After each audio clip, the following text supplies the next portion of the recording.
right, y'all. Beats, Rhymes, y Comunidad, episode 8. As always, I'm your host, Jersey City Jeff, and we're reporting to you live this week from Rutherford, New Jersey at Cinema on the Road. This is New Jersey's first Boricua Film Festival, and it just so happens that yours truly is one of the hosts. Shout out to Boricua Community Center for having me as their host. And let's take a look around this theater, man. As you can see, we have our banner of Pedro Albizu Campos hanging up over here, and we're going to be screening 9 films in this theater today. From 1 to 9 p.m., we're going to be screening 9 films that are documentaries representing culture, identity, representation, all of the wonderful things that this show is about. So yeah, really excited for this week's show as well. This week's guest is Carrie Melissa Jones, a community powerhouse in the industry. Really excited to be having her joining us. And these next few episodes, we're going to be leaning it hard into the community stuff. You know, we had our last few episodes with Zenobia and Q Unique and Swell from the Arsonist. And we're going to be pivoting hard into community management topics for the rest of the season. So thank you for joining us. We'll see you.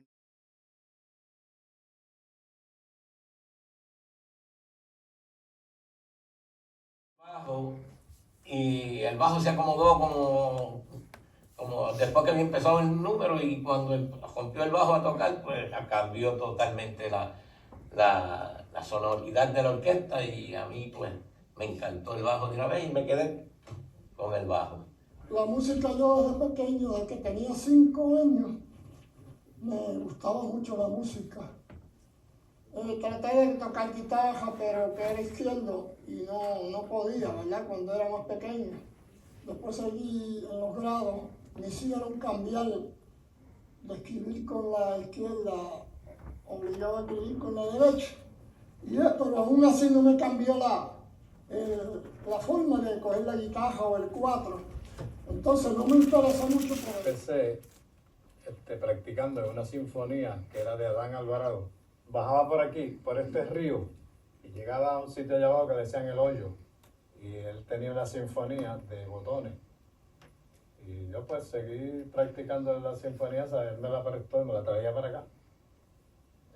Y aprendí a tocar, tocando unas canciones que se escuchaban por radio, que el radio era un aparato así de largo, bien grande, y la batería era más grande todavía, pero eso fue cuando yo estaba en segundo grado, algo así. Y él escuchaba unos anuncios, había un anuncio de chocolate, algo así. Y yo seguí practicando esos anuncios y ahí aprendí a tocar la sinfonía. Y después, que llegué a los 15 años por ahí, pues seguí, encontré un acordeón, lo cogí prestado y seguí practicando y aprendí a tocar el acordeón. Pero de oído, ¿sabes? Sin nada de música escrita, porque no sé leerla. Llega ese moreno y póngate para lo tuyo, será para que un orgullo que se escribe, canta y compone, ante el mundo se supone. Este muchacho se ayuda.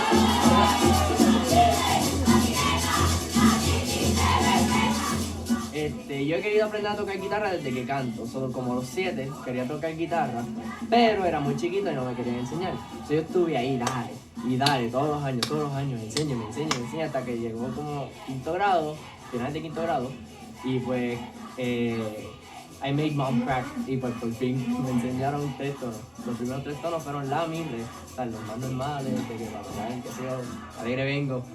Y mi meta era como que lograr además de sacar canciones que a mí me gustaban, como que lograr participar en la parranda, porque siempre me ha gustado.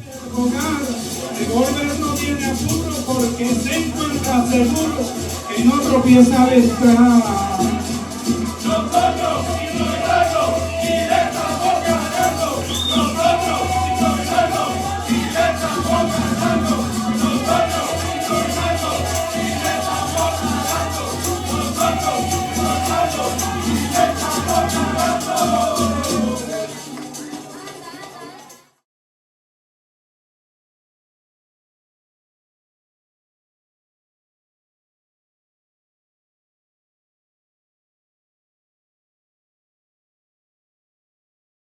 When people think of this area, this building is the first thing that comes to mind. It's a hub for the student body and for creativity. I wake up every day and this is my view, so I got no fucking right to complain. I'm good. I don't complain about shit, but the shit that I do complain about and voice, I'm within, you know. Yo me planto bandera, like I have the fucking right to do this.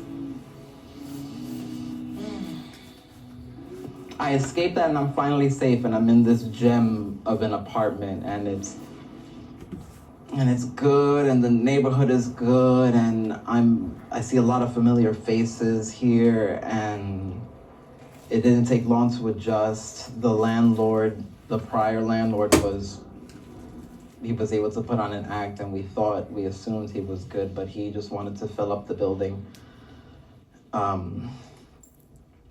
He just wanted to fill up the building so that way it looks good when he sold it to the American investor that's our landlord now. Junio del 2022 compraron mi edificio.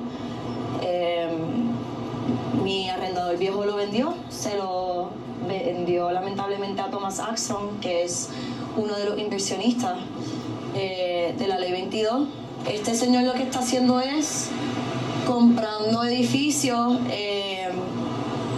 a un precio regalado, por decirlo así, y en mi caso, en mi edificio, sin remodelación y sin nada, pretende subir la renta, sin considerar que también hay leyes que nos protegen a nosotros los inquilinos de Río Piedra, que sería la ley 75. Because back when it happened to me in Santurce, I didn't have an understanding of the law. I assumed that the tenants had no rights because where do I go? What do I do? And I wasn't alone here. I asked people in the building if fighting would be something they would be interested in doing. I didn't know how to fight. And the only thing calling me was just to make enough noise. Make as much noise as possible because no me voy a dejar que un gringo me saca de la puta casa por la segunda vez en menos de un año.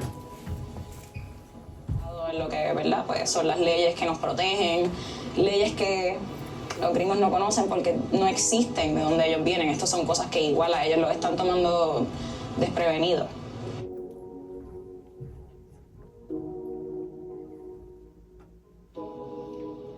Por lo menos yo soy maestra y sabemos aquí que los maestros llevamos una lucha desde hace tiempo. Hay personas aquí que somos de la clase trabajadora. Aquí hay juventud, aquí todavía personas que llevan también años viviendo en Río Piedra. We see municipal neglect where they start to let the garbage pile up and nobody cares. Then there's managerial neglect when there's a transfer of management, so there's no repairs done in the apartments. They let the building fall apart. They are slow in their response and their communication with us, which is frustrating, which would scare somebody who doesn't have a current lease. It would push them out into leaving, which we had. We have people who have active COVID renta cases and haven't received the back pay, including me, because management is delaying in finishing their part of the process to receive the funds. But it helps you cover all your back rents and it also gives you a little bit in advance. It helps you with moving, different things. You just have to show that financial hardship. They create the circumstances that will make a tenant move versus violent displacement. ¿Cómo yo voy a pensar que me voy a ir de aquí si no tengo a dónde irme? ¿Para dónde me voy a ir? Si en Santurce está pasando lo mismo, ¿para dónde me voy a ir? A Torrey ni se diga, Toa Baja ni se diga. O sea, si vemos el mapa, los Airbnbs en Puerto Rico empezó solamente en San Juan, ahora se han regado por toda la isla. Si son Airbnb, imagínense como que las viviendas. O sea, la renta está subiendo en todos lados, o sea, it's not being affordable for us, the people, and it's not fair. Por eso es que puedo comprender por qué muchos de los puertorriqueños que se van de Puerto Rico no regresan, ¿me entiendes? Eso es lo más triste. the same thing that Puerto Ricans are experiencing here, that their income doesn't allow them to move out of their mother's house, is what I was going through in New York. And now Puerto Rico parece mucho a Nueva York as far as the cost of living is concerned, but we have these new landlords now that are going to raise the rent. We're trying to make it virtually impossible for them to do it. We were able to get help from different community organizations. That noise that we made generated a lot more attention than I was anticipating, but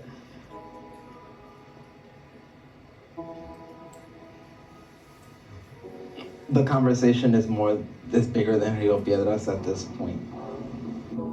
Song to my small but mighty crowd. Yeah, I know. Everybody split. Everybody split. They all want food or drinks, and yeah, they're ready to chill. But yeah, we can spend some time talking about the first few films that we saw before Melissa's. The first one was a Plena one. I thought that was pretty dope. Yeah, you know, I was actually at the Loisaida Festival a couple of weeks ago and got to meet Sammy from the I forget the name of the group, but it's Pleneras de 21. Yeah. Super cool flick, yeah. And I love the fact that the first two films seem to focus on Luisa. So that resonated with me very much. I want to make sure that I give the audience a chance to ask any questions that they might have for Melissa before we just reflect on what we just experienced. Does anybody in this small but mighty crowd have a question for our esteemed filmmaker here? You already picked a brain too, right? Because you guys were sitting right next to each other. I heard it's like, did you buy the house? Well, tell us. So tell us about the house. Let's dive right in. So it took. Is this on? Yeah. Okay. Just make sure you speak directly into it. Okay. Yeah. So it took a few years to get the titling done right, but it was finally done. It was like about 2 or 3 years. What was that process like? My aunt really dealt with it. We didn't but whenever she needed money and she needed like documents, then we would, try to send her what we had. And then she, she's the youngest one and my aunts are, a lot older. She is like 16 years younger than my mom. She went to all the churches or wherever she had to go, in the municipio and just get like the birth certificates and get like paperwork for all the sisters. So it's 4 of them. So she did that for my mom too. And then I think my mom had to send like an affidavit through a lawyer, get something stamped here, and then fax it over or mail it in. And so once all that paperwork happened, she did check the taxes. It was up to date. My grandfather paid everything.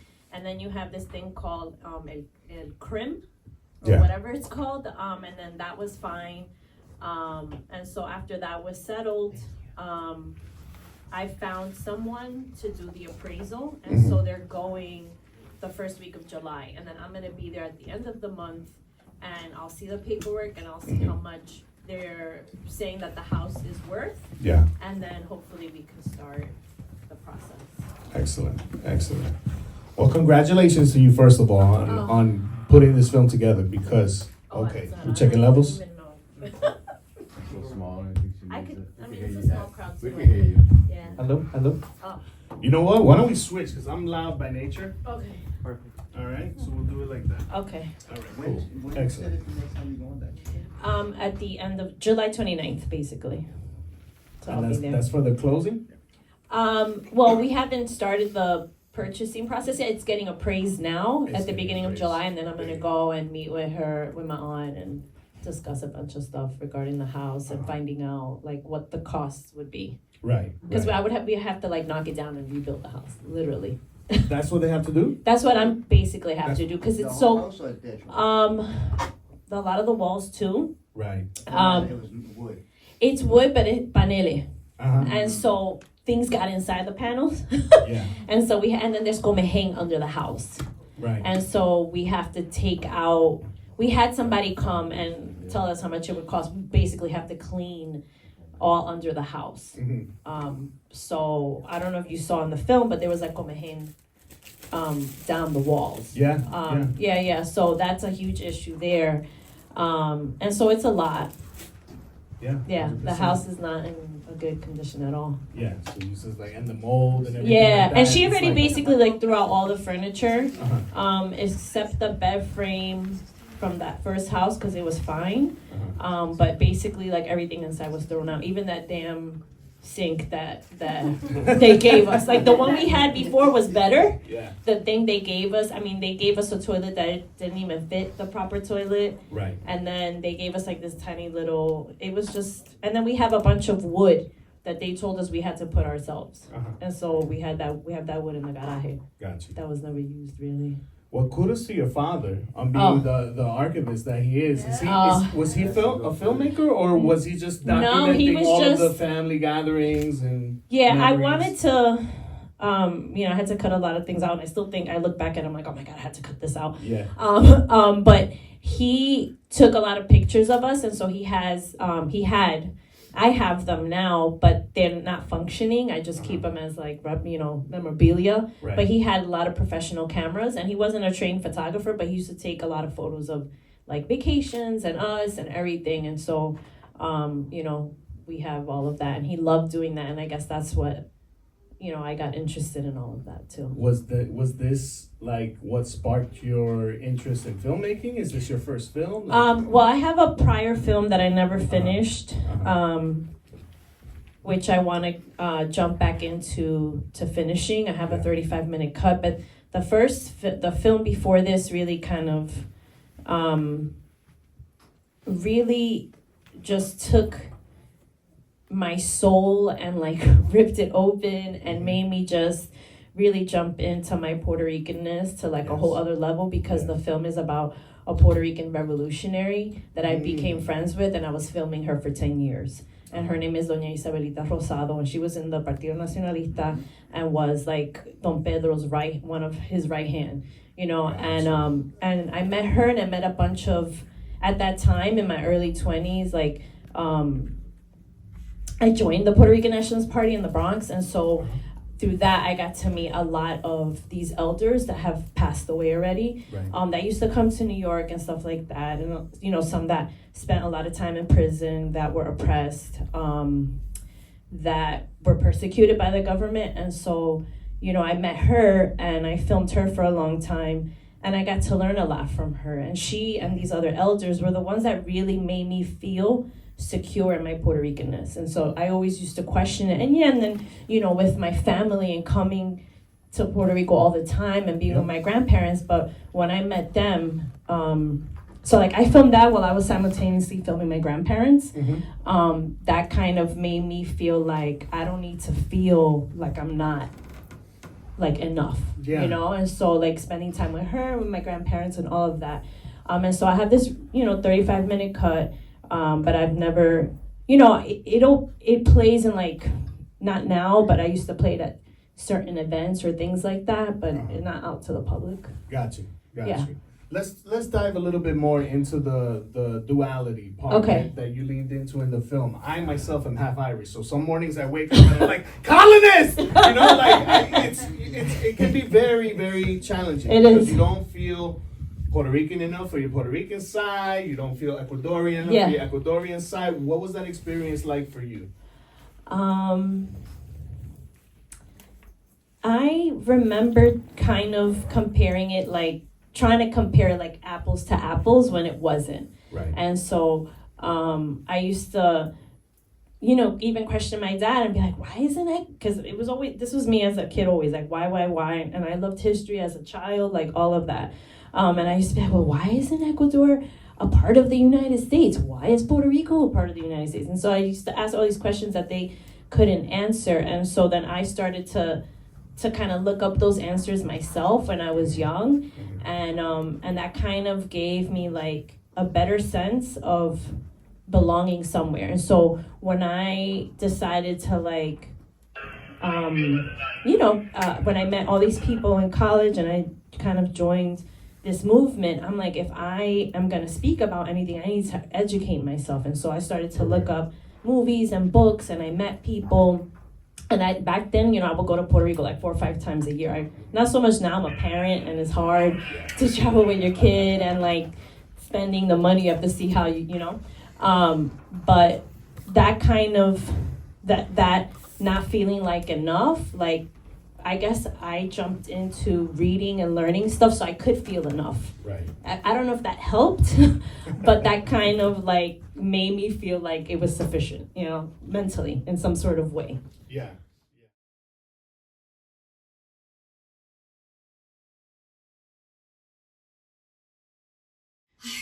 Por fin, mami. Here we are. Over and over again to love you.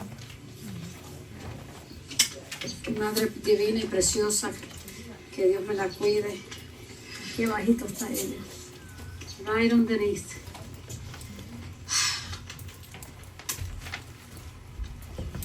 El abuelito Emilio, Ita, papi y mami. Noema Lugo Irizarry. Mayo 7 del 19. Agosto 18 del 17. Vamos por aquí a ver si... Voy a rezar un momentito. ¿Te abro la sombrilla? No, I'm fine. Espérate, rezar un momentito. A ver, nuestra casa del cielo. Sea tu nombre. Venimos en tu reino, hágase tu voluntad, así en la tierra como en el cielo. Danos hoy el pan de cada día. Perdona nuestras deudas, así como nosotros perdonamos a tus deudores. No nos dejes caer en tentación y líbranos de todo. Amén. Dios te salve María, llena eres de gracia, el Señor es contigo, bendita tú eres entre todas las mujeres. I love you, and you will forever be in my heart, Mother dear. I love you, abuelita.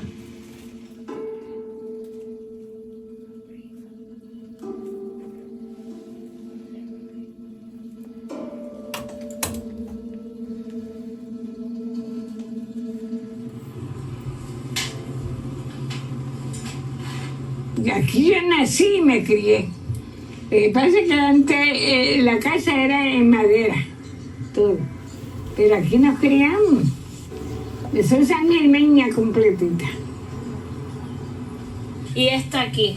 Aquí estoy, esta es Nilda. Esta soy yo. Este es Nelson. Este es Juven. Estas son las gemelas, Olga y Gladys. Y papá y mamá. Es foto. Ay, permiso, esa foto es bien bonita. ¿Ah? Esa foto. ¿Qué? Pero mi abuelo no está. Ese nunca estaba, siempre huía. Con la casa de abuelita y abuelito que está en Cuesta Vieja, ¿qué piensas ahora de lo que ha pasado con la casa después del huracán? Y tratar de que la arreglaran, para que la tuvieran manteniéndola, porque es un sitio muy bueno, bastante trabajo pasamos. Ustedes casi se criaron ahí, ellos tienen un patio bueno, tienen una marquesina buena. Pues yo me alegro muchísimo que tú estuvieras conmigo. Y espero que vuelvas otra vez, ¿sí? Como esta viejita, que nos da una buena alegría. Pero yo vengo a verte pronto. Sí. Yo vine en agosto, yo trato de visitarte cuando vengo. Antes de que me muera. Sí. Ay, Dios mío.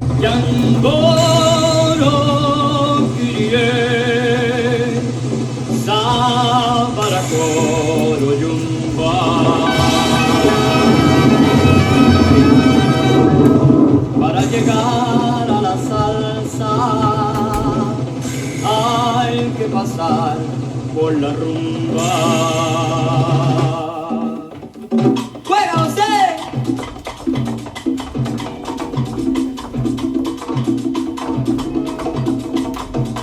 Bendición de Changó.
se puso buena, toca gozar timbalero. Si tú no eres tan saoco, que tú me tomes mi guerrero.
Wepa. All right, guys. Beats, Rhymes, y Comunidad, episode number 8. Guys, I gotta say, I am joined today by a superhero, a force in the community management industry.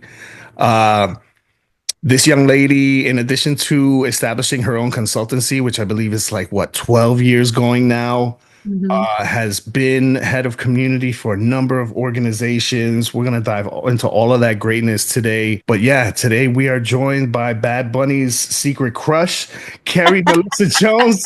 Welcome to the show. How are you, my dear? I'm great. That is the best intro of me, I think, for now. And maybe 10 years from now, I regret it.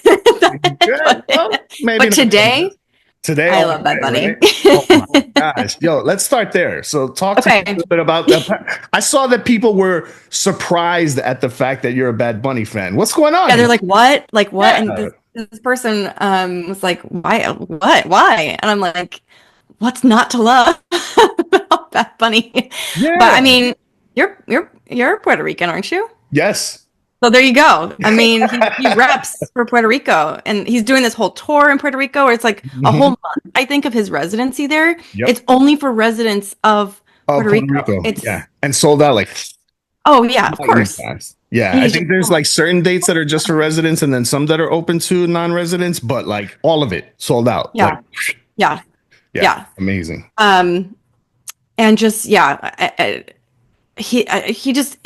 he's evolved so much. I mean, if you listen to like his earlier music, it's like fun and a lot of reggaeton beats, but like this most recent album, Debí Tirar Más Fotos, is like, I don't know if you've listened to it, but it is just like a journey. And like the salsa beats, and like you just, oh my gosh, I talk about my friend Sam constantly. She's my best friend. She is like a salsa fiend, and she just like loves this album, and we just talk about every song. Incredible. Funny story for you. So the Nueva York song, the sample on that is a song called Un Verano en Nueva York by a salsa group called Gran Combo. Gran Combo one time played my uncle's festival. My uncle has been doing Puerto Rican festivals in Long Beach for the past 30 years. So one year it was Gran Combo playing, they were the headliner. And after their performance, my uncle comes up to me with one of those drawstring knapsacks. And he says, "Papi, you see that tour bus over there?" He's like, "Yeah, man, go take this bag over to Gran Combo." And I'm like, "What?" So I'm walking over to their tour bus. I open the bag because I get curious, right? And it's 10K in cash. So I'm like, okay, I get to the bus, I bring it on to deliver it to them, and they made me sit down while they counted it. I'm like, am I at my uncle's festival paying their headliner, or am I at a drug deal? Like, what's going on here? It was intense. what was it? Is that just their that was their modus operandi, man. You know, they're just salsa guys. It's like, yo, fuck you, pay me. You yeah, know, don't fuck like, with me. Yeah. yeah, I yeah. respect that. Give me I half up respect that. front, half afterwards, but I'm gonna count it. Yeah. Yeah. Oh my goodness. Yeah, No, but that intense. song in particular, like just starting the album with that, like Mhm. every time I hear it, I just a huge smile comes on my face, and I'm just like, Incredible. yes, Yeah, yeah. It gets party. it gets the energy going right away. Who are some other artists that you might be digging on these days? Like it seems to me that you've probably got a pretty eclectic taste when it comes to entertainment. Yeah. I would say eclectic is right. I don't know that I'm like on the cutting edge by any stretch of the imagination. Yeah. My favorite artist of all time always will be is Dolly Parton. So, you know, Mm. Bad Bunny, Dolly Parton, strange. No, not at all. It's legend status. Are you Legend. kidding me? Dolly Parton. She's where she's from in Tennessee is where my family is from in Tennessee. I talked about this in my interview with Yuri Lazaruk and on his podcast. But yes. Yes, shout out Yuri. But I feel her like in my soul and in my family roots, and just so much of what she does is so beautiful and amazing. She's just living legend. We were so lucky to be alive at the same time as Dolly Parton. It's my thought. I love that you mentioned Tennessee. You know, you relating to her with that being your hometown. Are you still out there? Because I see you out here in your stories. You're like hanging out with llamas and alpacas and shit like that. Like, where are you? I'm in Northern California. I'm an hour north of San Francisco, but I live on a farm with my best friend, actually.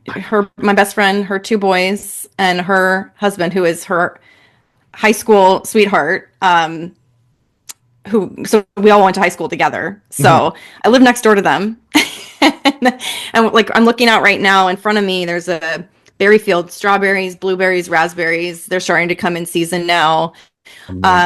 We have chickens, and I take my daughter to music classes once a week. And they're hosted at a llama or alpaca and goat farm. It's like a fiber farm. They create like yarn and wool balls, like for your dryer balls and stuff. Yes. I live very close to like how food is made and how things are made, and that has been this is just in the last year I moved here. I was in Wisconsin before this. And that has made me just like appreciate the earth on a level that I didn't think possible. Yeah, 100%, man. It's so needed right now too. I feel like a lot, like not a lot, but I think there's a growing number of folks who are gravitating towards that lifestyle because of just, it sucks to be out like where everything's mass produced and food deserts and all of these things that, so have you picked up any sort of like farming skills since you've been out there? Have you always had them? Like, what's up with that? I mean, I'm sure the things that naturally occur in that environment, but are you doing anything of your own? Currently I'm just helping Marie, but she got into farming because Marie's my best friend. She got into farming because we lived in New Zealand for a year, and we traveled around New Zealand doing what's called woofing. Okay. Like World Organization for Organic Farming or something like that, where you can stay in people's homes for a room and like you don't pay room and board. You help them on their farms, usually for about half a day per day. And then, so yeah, we just traveled around New Zealand, worked on family farms primarily, and she fell in love with it. I couldn't wait to get home. At the time, this was only in 2010, but they mostly had dial-up internet everywhere. Like you had to actually get plugged in, and you could hear the like sound. I was going like my brain was just like, I need to get back to the internet. And now I've swung back the other way. I think we do that in our lives, right? Like it's a pendulum. Yeah. So yeah, I have a background in I've harvested wine grapes. I've pruned wine grapes. I have planted and harvested many things over the years. But yeah, right now strawberries are coming in, so I'm helping with harvest. Amazing. Strawberry season. Yeah. I love it. Gosh. So Tennessee, now it's Northern California. And you were also in Wisconsin. Where else in the world have you been? New Zealand? Yeah, I lived in Seattle for 5 years. as well, and lived in San Francisco for 5 years. And I grew up actually in what's now Silicon Valley. It wasn't really in the 90s. It was kind of like on the edge of Silicon Valley. I was born in Atlanta, Georgia, though. So my dad is really into tech and was a reporter for the Atlanta Journal-Constitution. And in the 90s, when the dot-com boom was on the rise, a lot of publications in New York and in San Francisco were like, we need tech reporters, like stat. And so my dad moved us all out of the South and moved us to the Bay Area. And it was an incredibly isolating experience for us. We were like the black sheep of the family, you know, for like leaving them. And I still feel like the repercussions of that to this day. But yeah, that's how I, you know, Dolly Parton land to tech. That's how I got here. Yeah. Yeah. So born in the A. Okay. What's your earliest memory of feeling community, of feeling that sense of belonging that we are tasked with providing to the world? Yeah, the story that I often think back to, and there's of course early memories of finding community, especially in like my local school and things like that. But my first experiences of online community were when I was a teenager and discovering that online communities, online forums existed, you know, in the late 90s. Yeah. And being like, oh my gosh, there's a world of people, not just creeps on the internet. Like they're there too. Like, let's be real. But there's also just like passionate, dedicated people and other teenagers, you know, who I can talk to. And I had friends in, you know, like West Palm Beach, Florida, and the Philippines and other places all around the world. Primarily, I was in music forums and places like where we could discuss music. And of course, music connects people to emotion and stories. And so we all just like became friends through like an incredibly trying time. Yeah. And much like Marjorie Anderson, who was on episode 2 of your podcast, I was a very shy, very awkward teenager. And so I was able to like open up online faster than I was in person, which research bears that out, especially for people with communication apprehension and communication anxiety, that online communities feel safer. And it's like it's an entryway into connection of other kinds. But yeah, that was like the doorway for me. And then I realized, oh, people are safe, actually. Yeah. And then I was able to kind of like step up, take on more leadership roles in my school and all that stuff. So yeah, the internet did building it. community from early days. Wow. When did you fall in love with getting paid to do it?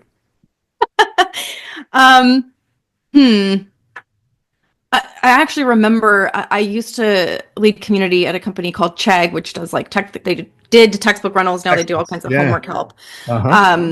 And I didn't realize that what I was doing was building community, but it's what I was doing. I was connecting all these academics to each other and like doing meetups and things like that. And I didn't know what that was called, but I started, you know, I used to read a lot of tech publications and all that stuff. And I one day was reading, I actually think it might have been like Glamour magazine or something. Like it had nothing to do with tech actually. And there was a profile on like, I think it was like, this girl has your dream career or something like that. And it was Enid Huang, who was the community manager at Pinterest at the time. I think she was Pinterest's like 7th employee. And I was like, I loved Pinterest. I was an early Pinterest adopter. And I was like, oh my gosh, they have a person that manages community for them. Like, what does that mean? And I was talking about her job where she just got to bring in these top users of Pinterest, bring them in for events and meetups and gatherings. And then I ended up meeting her and I was just like, this is the coolest job ever. Right. And how do I make this my life? And I remember sitting down with someone at the time being like, this is my career. I just decided today. I'm no longer lost. This is what I want to do. Yeah. And I've been here ever since. Love it. I love it. Gosh. So coming out of Chegg, then how long was it until you established CMJ Group? So that's a good question. I actually, coming out of Chegg, I actually ended up taking medical leave from that job. I was burned out. But I did it all wrong to begin with, which is not uncommon. Like you throw yourself into it and I burned the F out. Yeah. So I went on medical leave, and during that medical leave, I was just kind of like assessing what do I want to do next. And I ended up talking to during my medical leave and my severe burnout, I was talking to other community managers who were burned out because Twitter was still not a cesspool at the time. And I could be like, hey, I'm a community manager who's burned out, hashtag CMGR. And people were like, oh, you should talk to so-and-so. They are also burned out. Yeah. And so I got connected to Sarah Judd Welch, who used to run, she ran a newsletter called Community Is, and she ran Sharehold. And then Sarah connected me to Anna Havesi, who now is a consultant. She does like DevRel consulting. Okay. Very deep thinker. She'd be awesome for this podcast. And I remember talking to her and she was like, I know a founder in New York who's looking for a community manager. Anyway, they ended up flying me out to New York, this company. And I went in for like a week-long job interview. And by the end of it, I was like, I love this team, but it was basically my job at Chegg, like copy pasted. And I said, like, I don't feel like I could actually honor my contract with Chegg. Like I would have to basically like take everything I did at Chegg and put it here. And I felt really icky and unethical about that. Yeah. And so I said, well, I can't do that. But I can advise you. And that they were like, yes, let's do that. And we'll hire someone they ended up hiring a former teacher to become the community manager. And then I turned that into consulting. So, and that was right as I was leaving Chegg because I didn't come back from that medical leave. I was like, I'm so burned out. It's one of my biggest regrets. I wish I had come back. But I ended up just being like, I'm going to take a break and assess. So, yeah. So that was how many years? Sorry if about 12. About 12 years, yeah. 12 years from Chegg to CMJ Group. Well, 12 since I was at Chegg, you mean? Right. Yeah. Yeah. Okay. Yes. 12 years since Chegg, CMJ Group. You're feeling burnt out. On medical leave, was there like an aha moment where you were just like, it's time for me to like step out on my own kind of thing? It happened slowly. And I think, again, this is something Marjorie talked about. It's like I had a full-time job. And when I signed my next work contract, I said, hey, I do consulting on the side. Know this. I was like, you're not going to stop me, is basically what I said. Right. I'm a little, I can be very, what is the word? Bossy. And I was like, if you want me, first of all, there's going to be a $15,000 signing bonus, and I'm still going to have contracts on the side. And they're like, okay. That's one of the things I love about you is the boss. I need the energy in my life. It was the job that I ended up taking was horrible. I was only there for 6 months, but I did get that signing bonus. Can't take that back. But yeah, so I balanced it that way. And then after I left that I was gracefully asked to leave. Well, not so gracefully. It was a very dramatic story for me in which they like had to escort me out of the building. I'm making this sound much more dramatic than it really was. They ended up apologizing to me for the whole thing. They're like, I think we really overdid that. And I'm like, yeah, you did. But they asked me to leave. I didn't have all I had was my BART card, which is like the subway in San Francisco. I didn't have my phone. I didn't have anything. And so all I had was my BART card, and they wouldn't let me go back to my desk to get my things for no reason. It's not, I was like I was like this, you know? Yeah. They treat you like you're a security threat. I've exactly. had that done to me before too. It's so awkward, super awkward. Like, I barely got home that day. Yeah. And then 3 people called me being like, I am so sorry that they did that to you. Anyway, yeah. So that's how I kind of got here. And then after that, I just said, you know what? I don't think I want to deal with corporate bullshit for a little while, and maybe I'll come back to it. But I actually think I just want to advise other folks. And so I went on to take on more consulting work. I ended up working with Coursera and some other organizations, an organization out of Tel Aviv, and did that. And then started working. Actually, CMX was one of my clients, was how it began, my relationship with CMX Summit. Okay. So yeah, that's kind of where things went from there. Consulting even while working at CMX. So I worked for CMX for a little over 3.5 years. Okay. And then I kept consulting the whole time I was there too. Yeah. As you were just getting started out, what were some of the things that you did in the onset to generate pipeline? It's a little bit like, I think I was in the room where things were happening. I hate this advice that I'm about to give you, but I was in San Francisco, and that's where all of these jobs these community management roles were being hired for. Yeah. And I was there in the middle of it, right when people were starting to grasp, like, this is a job role that's needed. Yep. And I ran a meetup. I ended up running a meetup group in San Francisco, and that connected me to like all my early clients. And then I ended up creating a blog based on like everything we would learn from the meetup. I'd like do a write up in the blog about, or just put my thoughts in the blog, and that would get shared. Twitter was, the big platform now. I guess you'd use LinkedIn now for it, but it was right in the epicenter of it. I wrote about it, and I talked about it, and I organized community around it. And because of that, it was like all inbound. Yeah. Everything I thought. Yeah. Wow. Speaking of writing, you are a published author. I guess I am. Yeah. Speak on that. Tell me what that process is. Yes, my book is back here. Building Brand Communities is available on what publishing company? A Barrett Kohler, but you can find it anywhere where books are sold. Right. There it is. I'll do the plug for you. Thank you. I co-wrote it with Charles Vogel, who is the author of The Art of Community, which just came out. A second edition was just published just this last month. Yeah. And so I started working on that project with him, 2017, 2018, right as I was leaving CMX. And I thought I did not know enough to write a book. I was like, I need to wait until I'm like, at least at the time I was like, until I'm at least 40 or whatever, like thinking that was somehow old, and like old enough to write a book. Right. And Charles convinced me like, no, you know enough now to share, and it's worthy of sharing.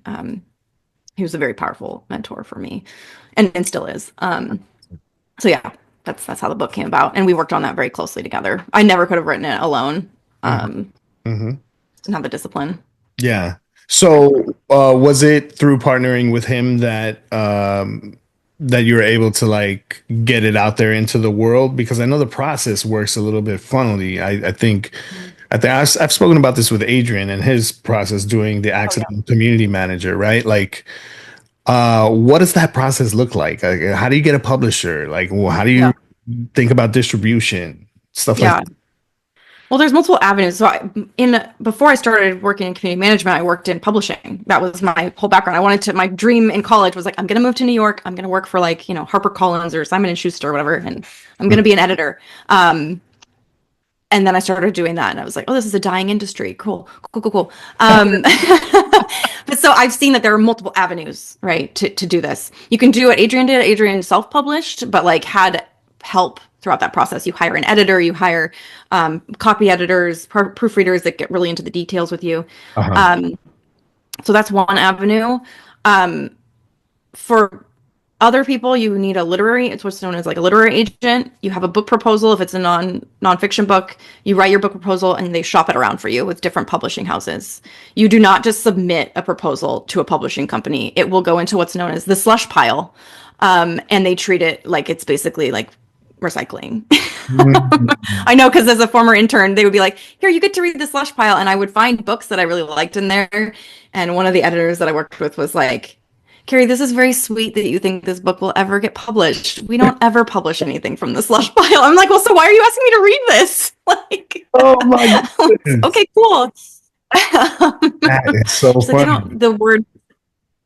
They would always just say like, you need a platform. That was the word used a lot. I don't know if they still use that word, but that's like your social media presence and your blog and all these other things. So anyway, you need a literary agent to shop that around. In my case, and this is like, I love shortcuts.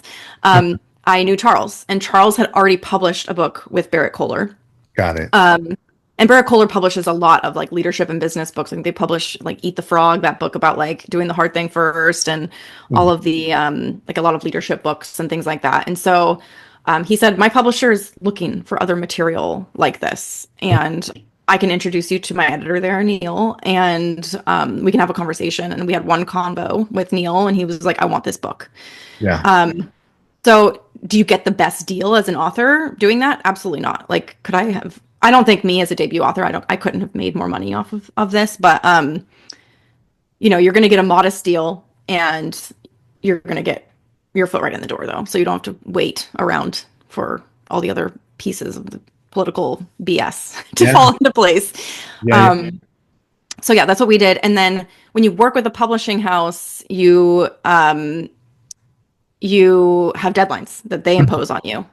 For you design a book cover, you do the editing process, all that stuff. And they provide support through all that. Yeah. But yeah, the deadlines are real, and if you miss them, they do not like that.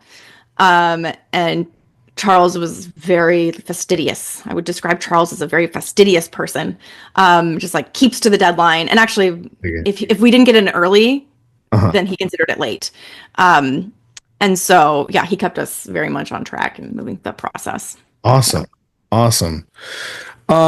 So I gotta say, you mentioned a keyword earlier in your consulting in your consulting career, taking on CMX as a client, and this speaks to something that I also discussed with Marjorie a few years ago. There was a what I like to call a moment of reckoning for our industry, that started with a flurry that began on Twitter and Instagram, and again around some of the OG folks who were considered leaders in the space, scrupulous behavior, stealing work, all of these things. Break that occurrence down from your perspective, because I feel like you were one of the closest people to it. And yeah, not to spend too much time there. I'm not big on salacious content, but I think it's important that we address the things that impact our industry, especially as we begin to go forward. And here we are 3 years later. Marjorie has expressed that she doesn't know that there's been something that of remediation that would that would justify such egregious kind of plagiarism. But yeah, break it down from your perspective. Yeah, and yeah, I'll say, like, 3 years in hindsight, like, the edges have worn off for me. It's not, quite as edgy, but that's coming from a place of deep privilege. And I'm aware of that. And I've had to distance myself. I've distanced myself from the entire industry as a result of that stuff, because the BS continues. But I think every industry has its people full of hot air and who are all talk and who take credit for other people's work and all that. Every industry struggles. Yeah, good say of that. Yeah, for sure. Yeah. So it's not unique to us, but I mean, if like kind of, I worked on CMX, and when I say worked on, I'm very like, the language that I choose to use is heavy for me, because it's the co-founder of CMX had started it as a conference. I came on as it was a mess of a conference, worked to clean things up there, and basically changed it into an actual functioning business. And so by every definition, like, except maybe like a very specific Silicon Valley, like, what is a co-founder definition? I was a co-founder. I was a business partner in this. I was turning this business into an actual business and not just like a cute little hobby where someone made a lot of money off of other people's ideas. So yeah, I mean, and I did not get credit for that work. I did not get the formal title of co-founder. Yeah. I've since been reached out to and told I should have had that. And so I got that. I got that, but to Marjorie's point about that, and that persists and has persisted. And then the company CMX was acquired by a company called Bevy. And the things I heard from employees of Bevy were horrible. I heard horrible things. I think Bevy has probably like done more damage than CMX even did. I don't know about it. I don't, I backed the F off. But just the amount of people taking advantage of other people, in an industry that's supposed to be about setting the example for others about collaboration and connection is just not right. Yeah. It doesn't sit well with me, which is why I'm like, okay, peace out. And so, but again, to Marjorie's point, I don't know that there certainly has not been remediation on my behalf. There's been like attempts to reach out to me, but I wasn't ready. Right. I'm not at this point, like, I'm not looking for personal rectifying of like the personal relationships there. Kind of beyond that at this point, I'm far beyond that, and all I want for my life is peace. That's it, right? Like, seriously. Oh God. Yeah. Let's not make a spectacle of things, like. Ugh. Yeah. So, given that, experience, what is the thing that keeps the battery on your back, and what do you have hope for about the industry going forward? And also, like, conversely, what are the things we should keep an eye on to make sure we don't go off the rails like that again? There's a lot of very deep-seated things going on there around, especially around, like, we need to be aware of, our human propensity to want to choose a hero, choose a figurehead, and then, like, think that they're going to save us, or like, yeah, which we see in America on writ large right now. That's something for us to constantly be paying attention to as human beings. But I mean, I'll be totally honest with you. Like, I don't consider myself to be part of the community industry anymore. And I don't go to the things. I don't participate in them. Yeah, go ahead. Speaking of which, to your point, you recently did some, like, government work. Oh God. How much can you speak a little bit about that? Do you have is the clearance, like, in a situation where you I don't know. Are there rules anymore? I don't know. I can do whatever I want. Yo, big facts. Oh my gosh. Wow. Yeah, exactly. Who's making up the rules? Nobody. Yeah. Yeah. I mean, yes, I worked on a USAID project, an extended project for nearly a year. Incredible work with incredible leaders all around the world, from Zambia to the Kyrgyz Republic to, oh my gosh, like, these people are doing incredible work, and I think about them constantly, and I'm like, I hope they're okay. And I don't know if they are. And overnight, this project, our project lead was like, we'll be fine. Like, there's no way this project is going to be dismantled. It was actually initially funded through the previous Trump administration, actually. So, our project lead was like, or the director of the department was like, no way that this gets canceled. There's commitment to this idea. Well, we all know, I mean, maybe people don't know what happened, but essentially, Elon Musk came in and said he actually deemed USAID a criminal organization, never really explaining what that meant, other than that he thought it was a waste of money. Wow.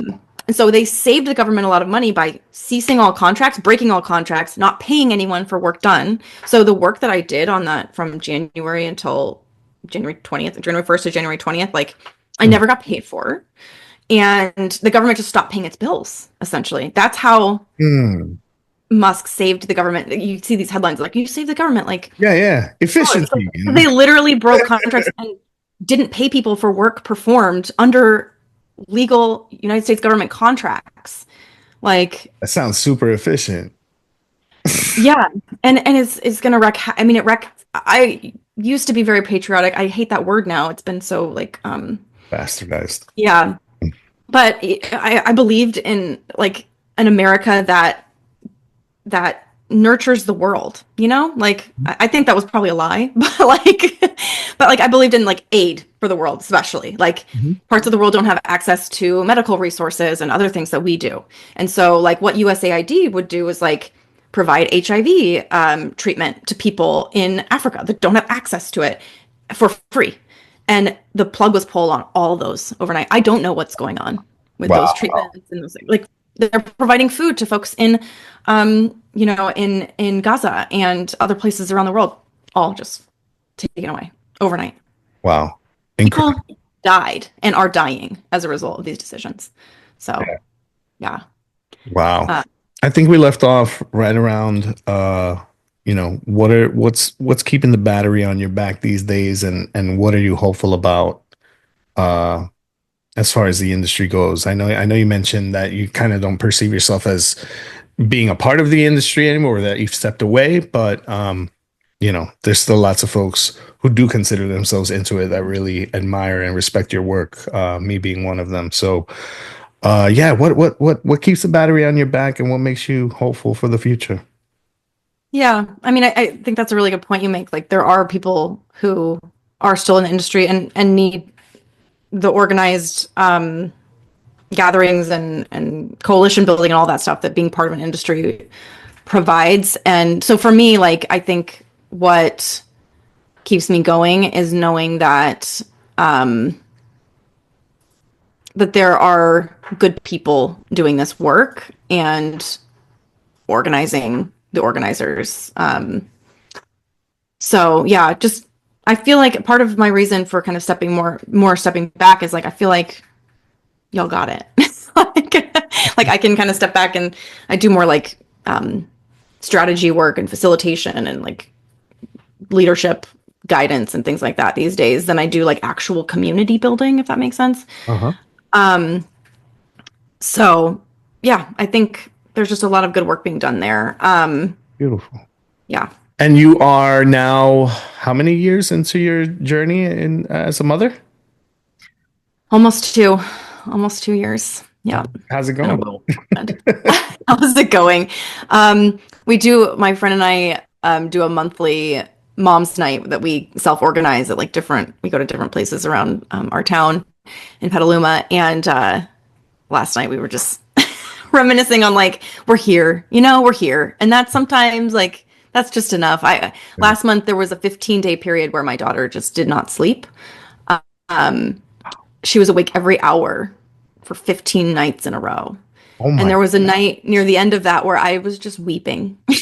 Yeah. Just like, I can't take this anymore. Like, what's going to become of me? And also being so worried, like, what is going on with her? Like, is she okay? It was just a sleep regression, but I was out of my mind. Yeah, I've had to slow down a lot. Being a mother has forced me to slow down a lot in ways that I had needed to for most of my life. And so I'm very grateful for that. It's hard, but that is absolutely work I needed to be doing. When I first shared with you about what I had in mind to be cooking up and turned into this show and the consultancy that I'm still in the process of getting off the ground, I asked you, what the hell did I just get myself into? And I forget your response, but yeah, what would you say to someone who's thinking about pivoting over to community management now? Because I feel like we got a lot of folks that joined us during COVID. Yeah. I think now we need to be flexible. That would be my recommendation. It's like be flexible and agile. And I mean that specifically in the context of course, artificial intelligence, but also in terms of, I think we're having like Gen Z is now getting older. And, I mean, they've always been getting older, right? But like the technology preferences that they have, the technology preferences of Gen Alpha are going to be very different. Our work needs to be flexible because what it looked like even 4 years ago to build a community is different than what it looks like now. And also, I think I used to be very rigid in how I defined what a community is. And I was like, it has to like have a home and it has to like look like this. It has to be owned by the organization or owned by the leaders. But now I think, especially for young folks, it's like community is more like a loose concept. Yeah. And frankly, a lot of that is because they've never really felt true, deep, like community in their lives. And so they don't know anything else besides like, oh yeah, like I love Adidas shoes. I'm part of I'm an Adidas community member. Everything, like that's kind of what they know. Another thing that got bastardized, right? Like right. Audiences and followers, it's all community. Yeah. So I think we just have to be flexible and roll the punches, so to speak. What's going on like your watch list these days? Are you watching a lot of TV or movies or? I watch a lot of garbage television. You don't want to know. I do actually. Talk about it. I'm watching this horrible. I mean, it's wonderful and horrible show called Younger right now with Hilary Duff and Sutton Foster. Okay. I'm just like right now, like the television that I watch is just like let me turn my brain off. My spouse and I also watch a ton of Guy Fieri and like Guy's Grocery Games and Diners, Drive-Ins, and Dives. Diners, Dives is like Triple D. Yeah, we're rolling out. Yeah, man, we're rolling out. It's like a security blanket for me sometimes, man. Yes. But I can't watch it too much, and I'll get hungry and I'll start planning road trips across the country. I know. But I mean, growing up in San Francisco and like around food culture in the early 2000s, I used to like abhor Guy Fieri, and now I just find him to be just like very comforting. It's so strange how you like kind of change. But he's from Sonoma County, which is where I live, and yeah, he's very approachable, you know, but Yeah. he's not a perfect person. There's no perfect people. Everybody seems like it. I love that. I love that. What's next for you? What's next for you professionally? What do you what you know, where are you going next? It's a big question I'm asking myself right now. So I finished graduate school right before my child was born. And so I have a research degree now, and what I want to be doing more of and what I am starting to do more of is especially what's known as like participatory research, where you involve community members in research projects. So I'm doing a lot of that, and I want to be doing more of it, like with clients. And like, for example, we just wrapped up a big project where we quantified belonging for a client and then gave them a tool to continue to quantify it and look at how it's moving and what the drivers of belonging are and how they're moving those along a day to day, month to month, year to year. So that's the kind of very cool work that I want to be doing. And that's like high level strategic work, you know, like at the executive level and above. Yeah. There's no above from that in most organizations, but yeah, at the executive level, I mean, there's got to get buy-in from like the executive director or the CEO or whoever else to do research like that and then implement it. Yeah, so that's what I want to be doing, is doing the research, but then also taking it and like sharing it across an organization. Like this is what we're doing right now for this client. It's like working with 3 different teams, and I presented the research to each one of the teams, and now I'm leading them in like, what are we going to do now? Yeah. Now that we know this, what do we do? Yeah. And each of these teams is so thoughtful in different ways. It's really, really cool to see, kind of stepping back and thinking about how do we create more belonging in this world with our work? Like these are the questions I want to be asking. Yeah. Sounds super impactful. I mean, your work's been impactful since you got started, and it continues to just reach new heights. So I'm excited to see where you go next. And yeah, I want to thank you so much for making the time for me today. This has been a delightful conversation. Let the people know where they can find you. Lead them to the water. I am at Carrie Melissa Jones on all the platforms: Instagram, LinkedIn. I don't use X or Snapchat or Threads anymore. Those are but everything, and YouTube as well. I'm on YouTube. So you can find me at Carrie Melissa Jones anywhere. And the CMJ group community too, right? Yep. The CMJ community. You can go to my website at carriemelissajones.com/community, and you can learn more about that as well. Wonderful. Well, thank you so much, sis. I really appreciate having you on, and yeah, it's an honor to be in cahoots with you. Be in cahoots, I love it. Thank you so much for having me. Got it.